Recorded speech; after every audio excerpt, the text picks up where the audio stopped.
समाचार, अब खबर सबसे पहले। नमस्कार, आप देख रहे हैं भास्कर समाचार और मैं हूं आपके साथ अरुण राठी। हाथरस की घटना सभी को याद होगी, क्योंकि हाथरस में जिस पीड़ित परिवार से मिलने राष्ट्रीय लोकदल के राष्ट्रीय उपाध्यक्ष एवं जनपद बागपत के कुछ कार्यकर्ता पहुंचे थे और वहां पर जो पुलिस का अमानवीय चेहरा सामने आया, राष्ट्रीय लोकदल के कार्यकर्ताओं और उपाध्यक्ष पर जो लाठीचार्ज हुआ, उस लाठीचार्ज में 2 युवा मसीहा बनकर आए। आज हमारे बीच खास मुलाकात कार्यक्रम में हमारे बीच मौजूद हैं गौरव तोमर जी बड़ौद से हैं और बसंत मामलो जी। ये दोनों ही युवा कार्यकर्ता राष्ट्रीय लोकदल के राष्ट्रीय उपाध्यक्ष जयंत चौधरी की ढाल बनकर वहां पर डटे रहे। जानेंगे इनसे कि किस तरह का माहौल रहा और जिस तरीके से वहां पर लाठीचार्ज किया गया, लाठीचार्ज के बाद कार्यकर्ताओं में भगदड़ मच गई, उसके बावजूद भी ये दोनों युवा अपनी जान की परवाह किए बगैर जयंत चौधरी की ढाल बनकर खड़े रहे। मैं सबसे पहले गौरव बड़ौद जी से जानना चाहूंगा, गौरव जी क्या वो माहौल रहा कि जिस समय वहां पे लाठीचार्ज हुआ, उससे पहले का कुछ बताइए, किस तरीके से वो लाठीचार्ज हुआ? सबसे पहले से मैं धन्यवाद करता हूँ भास्कर जी, भास्कर समाचार का, लाठी जी आपका, कि आप हमारी बात पब्लिक तक पहुँचाने का काम कर रहे हैं। जब हम वहाँ पर पहुँचे चौधरी साहब के साथ में, तो भीड़ थी और भीड़ के साथ साथ में उन्होंने क्या करा कि जैसे हमने 5 आदमी परमिशन अंदर जाने की थी, तो जैसे ही चौधरी साहब अंदर घुसे तो चौधरी साहब के सामने 5 की बजाय 10 से 12, 13, 14 आदमी उनके साथ में खड़े हुए थे, अंदर चले गए थे, बाकी लोग बाहर थे, बीच में पुलिस थी। तो चौधरी साहब पत्रकारों को वार्ता कर रहे थे, तो पुलिस ने बिल्कुल प्लानिंग के तहत कि लाठीचार्ज की, पहले पिछले वालों की तरफ लाठीचार्ज की, फिर एकदम से जयंत चौधरी साहब की पिछली तरफ लाठीचार्ज कर दी। और ऐसा लग रहा था कि लाठीचार्ज कार्यकर्ताओं पर नहीं हो रही थी, ऐसा लग रहा था कि प्लानिंग के तहत कि चौधरी साहब पर लाठीचार्ज की जाए। मेन मुद्दा ये था। अच्छा बसंत, आप बताएंगे, आप देखा था, आप भी पीछे खड़े थे, गौरव जी दोनों साथ में थे जैन जी के, जिस तरीके से वो लाठीचार्ज हुआ, जैन जी अंदर जा चुके थे और मीडिया से मुखातिब हो रहे थे, मीडिया से वार्ता कर रहे थे, उसके बाद जो लाठीचार्ज हुआ वो किस तरीके से, क्योंकि बैरिकेडिंग के दूसरी साइड भीड़ खड़ी हुई थी और जैन जी और आप लोग बैरिकेडिंग के अंदर आ चुके थे, उसके बावजूद भी लाठीचार्ज हुआ। ऐसा क्या हुआ कि वहां पर पुलिस को लाठीचार्ज करना पड़ेगा? देखिए, ऐसा कुछ नहीं था कि वो उन्हें लाठीचार्ज करना पड़ा। लाठीचार्ज करना प्लानिंग के उनकी प्लानिंग के तहत था। बैरिकेडिंग से चौधरी साहब के साथ हम अंदर घुसे, हमारे कार्यकर्ता नेतागण बाहर थे। पहले लाठीचार्ज हमारे नेतागणों पर, जो हमारे कार्यकर्ता थे पार्टी के 500 से 700 आदमी, काफ़ी संख्या में आदमी वहाँ पे मौजूद था, उन पर लाठीचार्ज किया गया, पब्लिक को इधर उधर किया गया। जस्ट उसके बाद पीछे से चौधरी साहब अपनी बाइट दे रहे थे, मीडिया के सामने थे, तो पीछे से लाठीचार्ज किया गया। और ये जो लाठीचार्ज है, गौरव भाई ने बताया कि लाठीचार्ज किसी कार्यकर्ताओं पे या किसी अन्यथा दूसरे आदमी पे लाठीचार्ज नहीं था। ये लाठीचार्ज जो हमें लग रहा था, जिस तरह से वहाँ के SDM मीणा जी थे शायद, और ADO या उनसे नीचे कोई रैंक के अधिकारी थे, जिस तरह से उन्होंने गौरव भाई और हमें पीछे से हमारी पैंट में हाथ डाल कर पीछे खींचा और जैन जी पर लाठियों की बौछार वे करना चाह रहे थे। जो उनका मकसद था तो सीधा सीधा यही है कि वो जैन जी को अपना टारगेट बना रहे थे। अच्छा बसंत, जिस प्रकार से लाठीचार्ज हुआ और कार्यकर्ताओं में भगदड़ मच गई, तो आप लोग जैन जी के साथ खड़े रहे, क्या आपको डर नहीं लगा? नहीं, डर के देखिए, डरने की कोई बात नहीं। हमारे नेता है, किसानों के नेता है, राष्ट्रीय पार्टी के राष्ट्रीय उपाध्यक्ष है, डरने की तो कोई बात ही नहीं थी। चौधरी साहब थे हमारी जान भी जाती तो जान भी देते उनके लिए, डरने वाली कोई बात नहीं थी।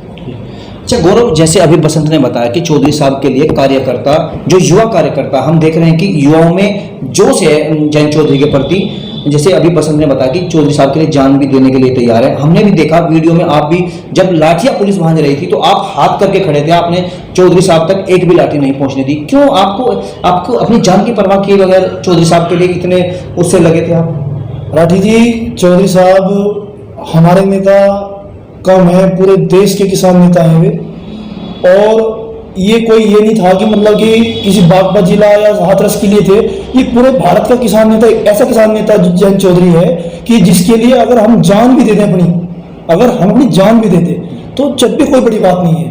रही बात लाठिया की, ये तो लाठिया थी, अगर गोली भी होती तो हम तब भी सामने हटते।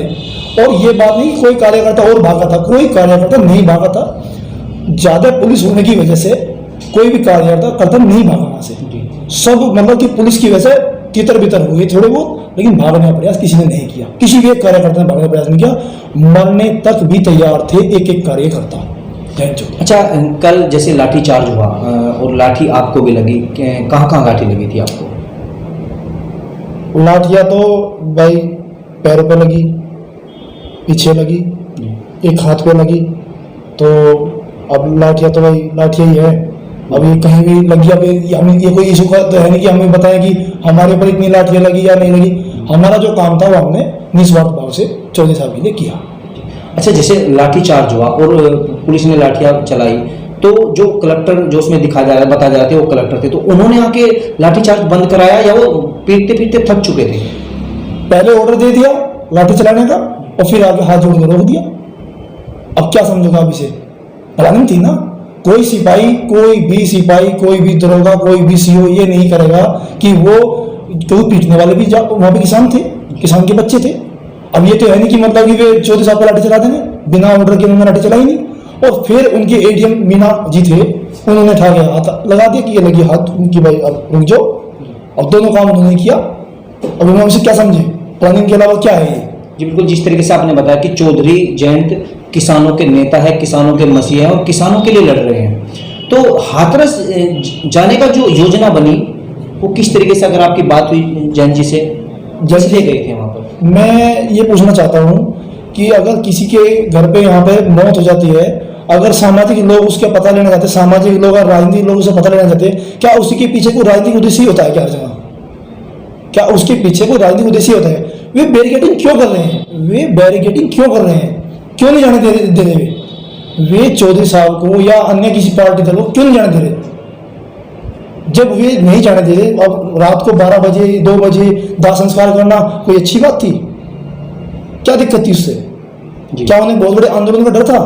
क्या उन्हें डर था कि वे मतलब कि गलत काम कर रहे हैं?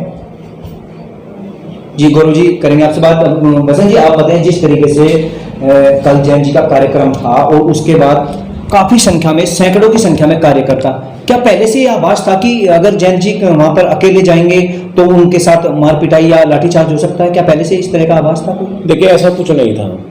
ये जो प्लानिंग थी उनकी अपनी प्लानिंग थी, लखनऊ से इनका ऑर्डर था, ये अधिकारियों के अंदर की बात थी। ये ऐसा कुछ नहीं था, क्योंकि आज तक कभी भी इंदिरा गांधी का समय चला गया, कभी चौधरी साहब के सामने कोई उंगली उठाई, इतनी हिम्मत किसी में नहीं थी। लेकिन जो यहाँ हुआ वो बहुत बर्बरता पूर्वक इन्होंने अपना कार्य किया है। जिस तरह से लाठियाँ चलाई है, ये तो हम यही कह सकते हैं कि जैन जी पर हमला था। ऐसा कभी प्लानिंग के तहत इनका जो था होता। अच्छा, जैसे कल वीडियो में भी देखा गया है और पिछले 3 दिनों से वहां पर यही माहौल बन रहा था कि जो कोई भी जाना चाहता था उसी के साथ लाठीचार्ज या उसको धक्के मारकर बाहर निकाल दिया जाता था। तो क्या पहले से आप लोगों को ये अंदाजा नहीं था कि हमारे साथ भी इस तरह की घटना हो सकती है? नहीं, ऐसा कुछ नहीं था, ऐसा कुछ नहीं था। तो आपको ये था कि अब इजाजत मिल चुकी है, अब वहां जा सकते हैं और पीड़ित परिवार से मिल? बिल्कुल, हमारे पास परमिशन थी जी, बिल्कुल जैन जी ने अपनी परमिशन ली हुई थी। हम बड़ी शालीनता से अंदर गए, ऐसा कुछ नहीं था कि भाई कोई इधर से हो। अच्छा गौरव जी, जैसे कल का ये माहौल रहा और इस माहौल के बाद राष्ट्रीय लोकदल के ही नहीं बल्कि पूरे प्रदेश के किसानों में एक उबाल है, तो राष्ट्रीय लोकदल इस उबाल को लेकर क्या रणनीति बना रहा है? जिस तरीके से वहां पर कार्यकर्ताओं पर भी मुकदमा हुआ और जैन जी के साथ साथ 400 कार्यकर्ता और जैन जी पर भी मुकदमा हुआ है, तो राष्ट्रीय लोकदल आगे की क्या रणनीति बना रहा है? कोई नहीं, मुकदमे तो पहले भी बहुत बार हुए हैं और मुकदमे होते रहेंगे। मुकदमे से डरने वाली कोई बात नहीं, हम डरते मुकदमे से, हम मरने से नहीं डरते।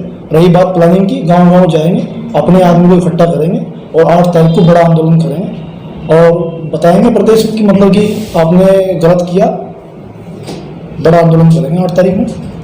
देखिए, यह वो जज्बा है, ये वह युवा है जिन्होंने कल हाथरस में पुलिस की सारी लाठियां अपने हाथों पर, अपनी कमर और पैरों पर ली है और जैन जी के सामने ढाल बनकर डटे रहे। और आज भी इनका हौसला देखिए किस तरीके से ये राष्ट्रीय लोकदल के सच्चे सिपाही बनकर राष्ट्रीय लोकदल को आगे बढ़ाना चाह रहे हैं। इनकी योजना है कि हर घर तक जो हाथरस करवा है, लाठी चार्ज है, जब तक आएंगे और वो रुक करेंगे, क्योंकि भविष्य में अगर लोकदल मजबूत होगा भी जाके ये उनका मुकाबला कर सकते हैं। तो एक मैं आपसे लास्ट सवाल जानना गौरव जी, इस तरीके से लाठीचार्ज हो, अमानवीय पूरे देश में इसकी अवहेलना की जा रही है और जैन जी ने खुद ट्वीट कर कभी कहा है कि ये लठमार होली भी खेली जाती है।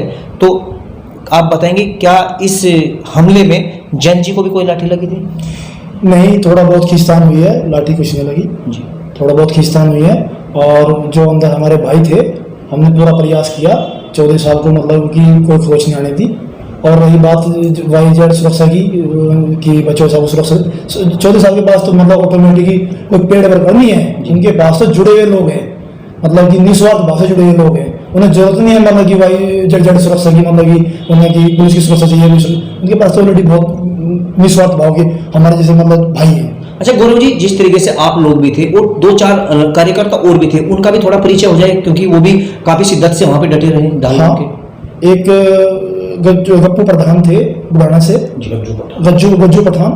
एक मेरा छोटे भाई की तरह छात्र नेता आदित्य पवार था। एक मथुरा से मतलब कि जिलाध्यक्ष थे, पूर्व जिलाध्यक्ष मोहित। और एक वहाँ पे क्षेत्रीय अध्यक्ष थे हमारे, उनको भी चोट आई काफ़ी। ये लोग हमारे साथ थे। अच्छा बसंत, ये बताएंगे कि कुल कितने कार्यकर्ता वहाँ पे चोटिल हुए? वहाँ पे करीब 100 से 150 के बीच की जनसंख्या है जो हमारे कार्यकर्ता चोटिल हुए हैं, जिनके एक हमारा भाई है, उसका सर भी फूटा है और लाठियाँ भी पड़ी है, काफ़ी कार्यकर्ताओं की चोट है। और फिर उसमें वहाँ पे बाहर ऐसी स्थिति थी जहाँ पे हमारे कार्यकर्ता इकट्ठे थे, साइड में जो मेन गांव का रास्ता अंदर करीब किलोमीटर गाँव ट्वेरिक थी, उस सारी करीबन 250 से 300 संख्या में सेना दल इस तरह के लोग अपने हाथ में फ्लैक्स लिए हुए थे।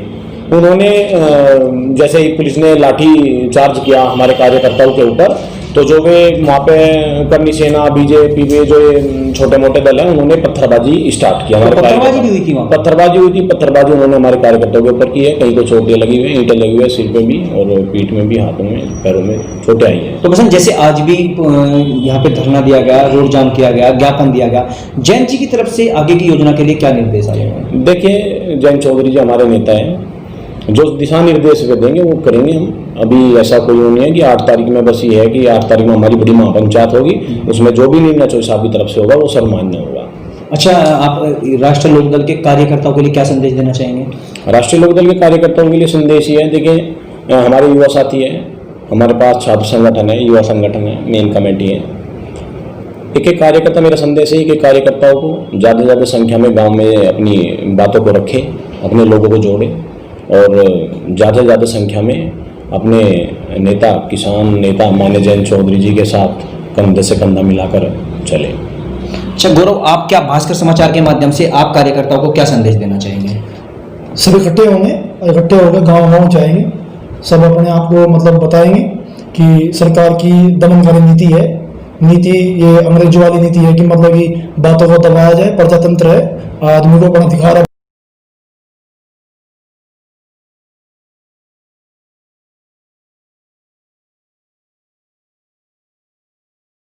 बात करने का मौका नहीं दिया जा रहा। अगर पंचायत है, पंचायत में नहीं जाने दिया जा रहा, मतलब ये हमारी गुड़िया को साथ में ऐसा हुआ कि इनके पास जाने नहीं दिया जा रहा, अपनी बात रखने का मौका नहीं दिया जा रहा। तो मैं तो यही अपील करता हूँ कि मतलब सभी कार्यकर्ताओं से, सभी से सर्व समाज के लोगों से अपील करता हूँ कि न्याय के खिलाफ, न्याय के साथ रहो, अन्याय के खिलाफ लड़ो। मैं एक बात और बताना चाहता हूँ कि हाथरस में एक सबसे बड़ी प्लानिंग चल रही है बीजेपी की। प्लानिंग क्या है? क्योंकि वहाँ के जो क्षेत्रीय लोग हैं, जो बीजेपी के मतलब पेड वर्कर जो हैं, वे क्या करते हैं कि वहाँ पे बीच में जाकर मतलब कि पब्लिक के बीच में जाकर उन्हें बताते हैं कि ऐसा नहीं हुआ, कि ये गलत नहीं हुआ, आप समझो आप गलत आए हुए हो, मतलब कि वे मिसगाइड करते हैं वहाँ जाके और पत्थरबाजी करते हैं पीछे जाकर। और जो कोई कार्यकर्ता किसी भी पार्टी का हो, वो अगर साइड में चला जाता है, उसे पकड़ के पीटते हैं और छीना-झपटी करते हैं उसके साथ में। तो ये बहुत बड़ी गेम प्लान हो रहा है वहाँ पे, जो हम सोशल मीडिया के द्वारा मतलब मुद्दे को भटका जा रहा है। तो मैं ये अपील करना चाहता हूँ कि वहाँ पर किसी के भटकाए हुए ना आए और सोशल मीडिया पे कम ध्यान दें इन बातों पे। गौरव, कहीं ना कहीं आप ये नहीं मानते कि जिस तरह से पहले से पता था कि वहाँ पे धारा 144 लागू है और इतनी ज्यादा संख्या में वहाँ पे नहीं जाना चाहिए था, तो ये कोई आप गलती नहीं मानते जिस तरह पिछले 5-6 महीने से कोरोना चल रहा है, धारा 144 लगी हुई है, सब जगह मीटिंग कर रही है सरकार, हर जगह जा रही है, जहाँ इनको मन करता है वहाँ चले जाते हैं, और जब किसी विपक्ष का काम आता है कहते हैं धारा 144 लगी हुई है। बताओ धारा 144 कब से लग रही? पिछले 6 महीने से धारा 144 लगी हुई है। आप बताओ, ये वर्ल्ड गेम जो ये कोरोना है, ये एक गेम प्लान तो है। कौन सी पार्टी अपना काम नहीं कर रही है, कौन से ठेके नहीं लिए जा रहे हैं किसी कंपनी की, कौन सी निजीकरण नहीं किया जा रहा है, शिक्षा में निजीकरण नहीं किया जा रहा, किसी कंपनी में निजीकरण नहीं किया जा रहा। अब बताओ कहाँ निजीकरण नहीं होगा? जी गौरव, बिल्कुल कहीं ना कहीं एक बात तो तय है कि कोरोना काल के बाद अब एक जिंदगी दोबारा से चलनी शुरू हुई थी, लेकिन हाथरस में इतना बड़ा कांड हो गया और उस गुड़िया के शव का जो अंतिम संस्कार रात के अंधेरे में पुलिस द्वारा किया गया, उसने पूरे देश को झकझोर दिया, पूरे देश की आत्मा को झकझोर के रख दिया। उसके बाद पुलिस प्रशासन का जो रवैया रहा, जो भी कार्यकर्ता किसी भी पार्टी का या नेतृत्व करने वाला व्यक्ति रहा हो या कोई कार्यकर्ता रहा हो, जो भी व्यक्ति वहां पर जाना चाह रहा था, पुलिस उसी के साथ गंदा व्यवहार कर रही थी, बर्बरता पूर्वक उन पर लाठियां बांध रही थी, जिसको लेकर राष्ट्रीय लोकदल भी उसी लपेटे में आया है। बहुत बहुत शुक्रिया दोनों मेहमानों का हमारे साथ जुड़ने के लिए और इस महत्वपूर्ण मुद्दे पर चर्चा करने के लिए।